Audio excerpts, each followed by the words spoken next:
এক দেশের আকাশের মেঘ কি অন্য দেশ চুরি করে নিতে পারে? শুনতে অবিশ্বাস্য লাগলেও বহু বছর ধরে এমন আশঙ্কা ও বিতর্ক চলে আসছে, বিশেষ করে মধ্যপ্রাচ্যের মতো পানির সংকটপূর্ণ অঞ্চলে। খরা, বাড়তে থাকা তাপমাত্রা এবং কৃত্রিমভাবে বৃষ্টি ঘটানোর প্রযুক্তি ক্লাউড সিডিংয়ের বিস্তারের কারণে এই প্রশ্ন আরও জোরালো হয়েছে। কেউ কেউ এমনকি দাবি করেছেন কোনো দেশ তাদের মেঘ থেকে বৃষ্টি চুরি করছে, যা নিয়ে রাজনৈতিক বিতর্কও তৈরি হয়েছে।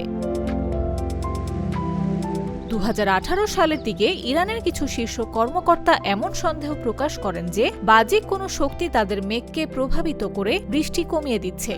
এমন আলোচনায় ইসরায়েল ও সংযুক্ত আরব আমিরাতের নামও উঠে আসে, তবে বাস্তবতা সম্পূর্ণ ভিন্ন। সংযুক্ত আরব আমিরাত সহ অনেক দেশ মূলত ক্লাউড সিডিং ব্যবহার করে শুষ্ক এলাকায় বৃষ্টি বাড়ানোর চেষ্টা করছে, যার উদ্দেশ্য পানি চুরি করা নয়, বরং পানি সংকট মোকাবেলা করা।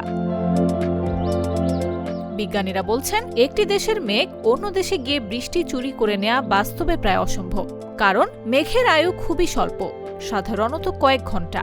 এছাড়া বায়ুমণ্ডলে যে বিপুল পরিমাণ জলীয় বাষ্প থাকে তার তুলনায় একটি মেঘে থাকা পানির পরিমাণ অত্যন্ত সামান্য। ফলে একটি মেঘে প্রভাব ফেললেও পুরো আঞ্চলিক পানি চক্রে তার প্রভাব খুবই সীমিত।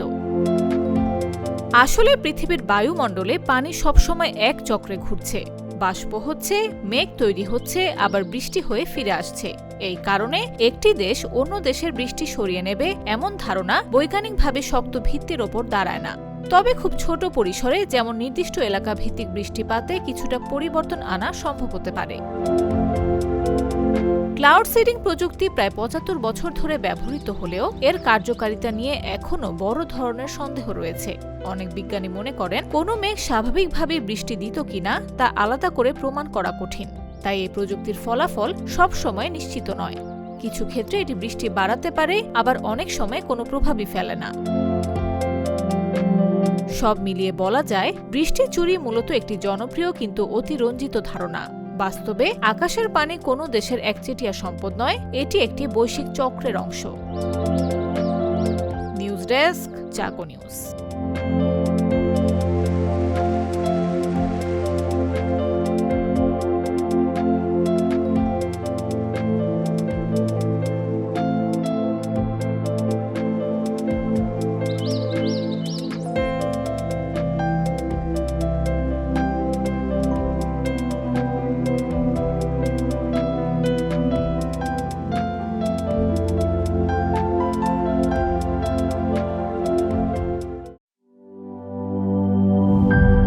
গ্লিটারের টুইন লেমন ও অ্যান্টিব্যাকটেরিয়াল ফর্মুলা বাসনকে চকচকে জীবাণুমুক্ত করে আমাদের দেয় গ্লিটার গ্যারান্টি।